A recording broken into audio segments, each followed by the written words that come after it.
The next factor is time. This is a crucial factor. Bacteria in danger zone doubles in every 20 minutes. So if you see, these bacteria are not just in numbers of one or two, these are in thousands.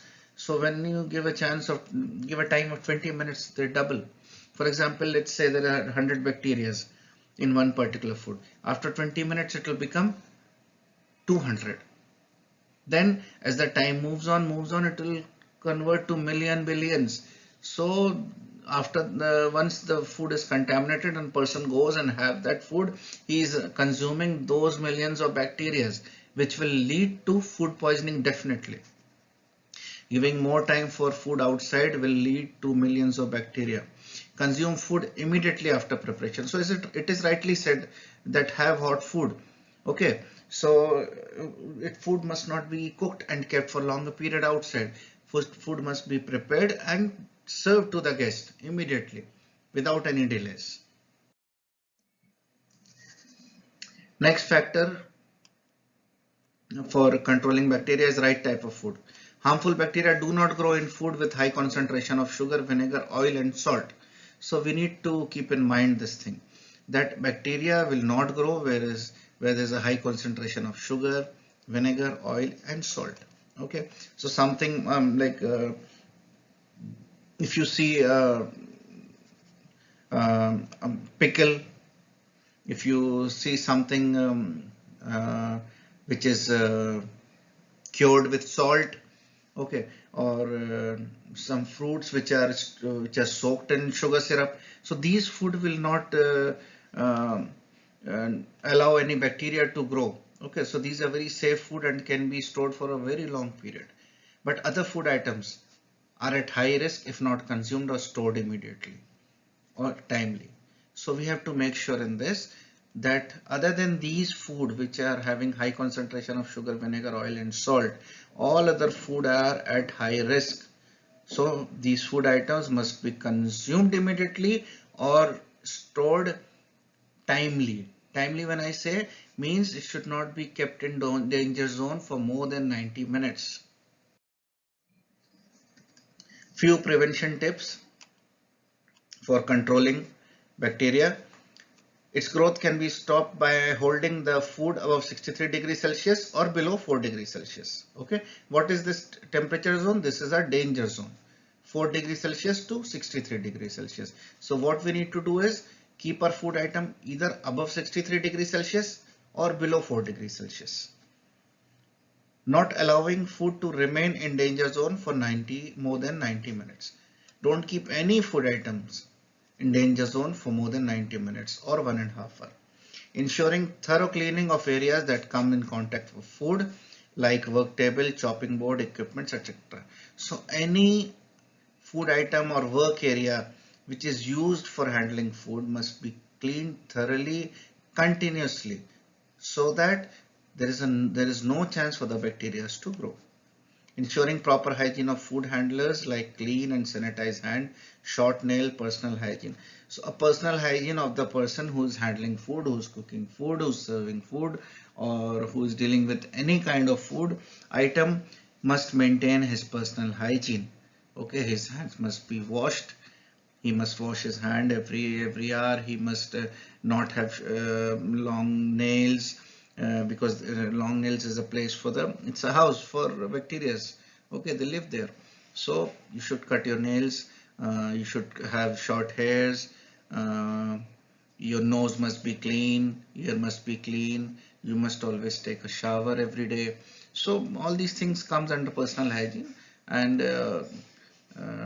everyone who is working in a hotel, not only the food handlers, because directly indirectly you sometime you come in contact with food handling. So all the people who work in a hotel or places which deals with the guest or which deals with the customer must maintain their personal hygiene to ensure that there is no bacterial growth in that particular area. Moving to the next thing, that is prevention of chemical food poisoning. We have already discussed about how we can control food poisoning of which happens through bacteria, but now we'll see how we can prevent food poisoning which happens due to chemicals. Okay. First thing what we can do is by thoroughly washing all vegetables and fruits before use. Whatever things which are the food items which comes in the kitchen of the hotel or in a restaurant, all must be washed thoroughly. Thoroughly washed means it must be washed under running water.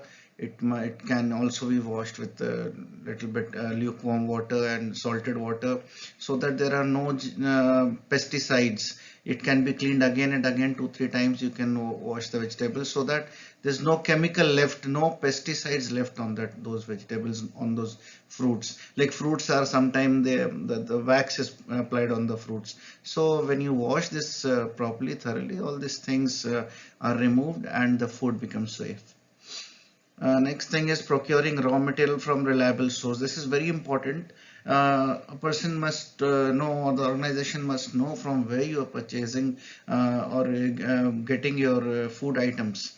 Okay, there are many suppliers in the market, and not all suppliers are providing the right quality food items. Okay, there is a lot of food adulteration which takes place, so you must check the market. That's why some chefs, they personally visit market, they personally go to the fruits and vegetable and fish markets, and they personally order food items from there. So it is very important that a chef get into this thing of purchase process, and choose the reliable source, or the reliable vendor, or the shop from where the things has to be brought in. Okay, the third point is using well-maintained and clean kitchen equipments. Okay, as we have seen that there is a lot of chemical food poisoning which happens due to contact of water and lead, due to contact of zinc.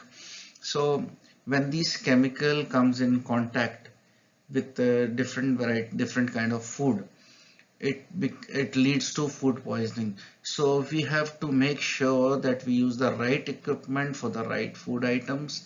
We maintain and clean kitchen equipments every time. Take an example of your daily routine. If everyone gets milk in their house, the supplier brings the milk, or you buy a packet of milk. You boil the milk in a dirty utensil. What happens with the milk? It gets spoiled. Okay. So what you need to do, you need to have the vessel in which you will be boiling the milk, or pressurizing the milk. That vessel must be very clean. Okay, so this is an example. Same way, dealing with different variety of kinds of food, all equipment which you are using must be clean, and the right equipment must be used for the right kind of food, so that there's no chemical food poisoning occurring.